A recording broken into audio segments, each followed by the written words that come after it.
او جمروز خان صاحب چې نو هغه خو زمونږ یوازې د علیزونه د مازارې او د کانګړې د ترخې او د وچولې د ټولو خلکو استادو او د هغه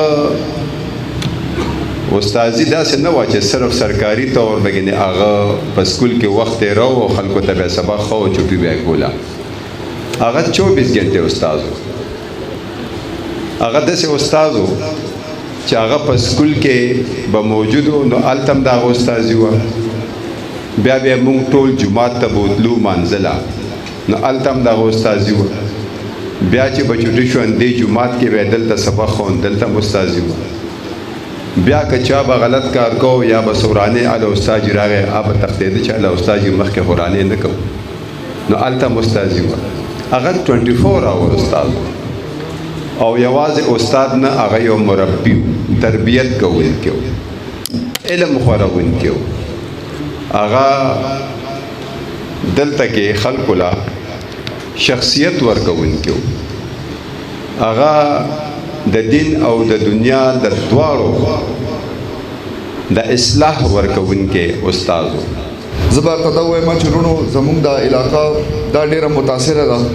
خو دوی چې کوم دا کار خیر شروع کړی دی په دې کې زه به تاسو ته دا ووایم چې زموږ هېڅ قسم تعاون وي موږ به د خپل فاونډیشن سره د خپل علاقې سره موږ به هر قسم تعاون کوو او زه دا امید د دې علاقې د هر سړي نه دا لرم چې د چا وس کېږي د خپل د علاقې چې کوم متاثره خلک دي هغوی سره مدد کوئ زما له طرفه څومره دا کار خیر دی زه د 20,000 روپو اعلان کوم چې د خپل حاجیزی فاونډیشن له زه ورکړم او د اطهر بھائی او د ضیاء الرحمن صاحب د دې حوصله افزایي وکړو ځکه چې دې را روان وخت سره سره د دې خلکو ضرورت زیاتېږي وسایل ډېر زیات کم دي او مسایل ډېر زیات دي د دې خلکو چونکې مشران ناست دي زه به ډېر ټایم نه اخلم خو د را روان وخت کې خو د دې علاقې زمونږ څه ضرورت وي نو د ستاسو ورور بلا د سیاست نه به انشاءالله تاسو ته حاضر وي او چې کوم قسم مدد وي زه به ستاسو کوم مهرباني جی والسلام زما محترمو دا کم مجلس او پروګرام چې نن جوړ دی حاجیزی فاونډیشن چې هغه د ماسټر جمروز خان نور الله مرقده په یاد کې جوړ دی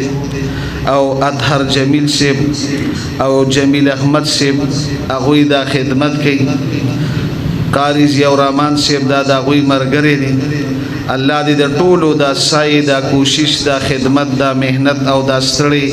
په خپل دربار کې قبول او منظور کړي او د ماسټر جمروز خان صاحب دی الله مغفرت شهادت او جنت الفردوس او په آخرت کې ډېرې خوشحالۍ نصیب کړي اجتماع مې وکړه او د لوی علما مې ولیدل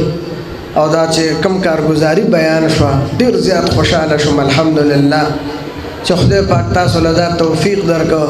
چې تاسو د حکومت او د سیاسي د خلکو د امپیاګانو د امیرګانو د احتیاج نه خدای پاک ورو تاسو وباسي دا د خدای پاک احسان دی دا د خلکو په زړه کې دا محبت د عوامو سره د خپل غریبانو سره د مرګ نه پس هم دغه صدقات جاریات پکار راځي چا چې دا شروع کړی جمروز خان صاحب دا د هغې د ایثار ثواب د پاره دی خدای پاک دې دا ټول ثوابونه هغوی ته مو رسوي او دا چې څومره کسان پکې تعاون او خدمت کوي د دوی چې څومره مشران مفاصوي دي خدای پاک د هغوی ته مرو رسوي دا څومره دوستان دا څومره علما چې په دې کې د خپل کردار ادا کوي دا ترغیب او ترهیب کوي دا یاد ساتئ عام طور باندې سړی صدقه ورکوي نو غوره دا چې سړی دې پټ ورکړي